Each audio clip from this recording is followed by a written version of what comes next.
النصيحة دي بقى للستات، حاولوا على قد ما تقدروا مش اي حد يقول لكم كلمة تصدقوها.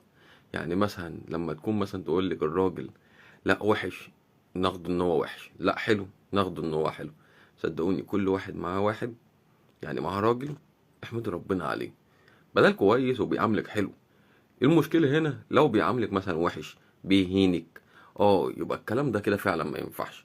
اصل انت مش يعني انت مش رايحة جارية عنده، ولا هو جاي عندك ان يشتغل عندك عبد ويفضل ان هو يشتغل ويصرف عليكي، وانت حتى يعني ما بتبصلوش حتى بنظرة حلوة، بضحكة، بأي حاجة حلوة.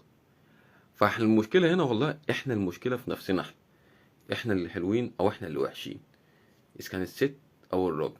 هنا بنتعامل لو فخمنا الست بتاخد مقلب في نفسها، ولو فخمنا الراجل برضه بياخد مقلب في نفسه. فليه ما نحبش بعض؟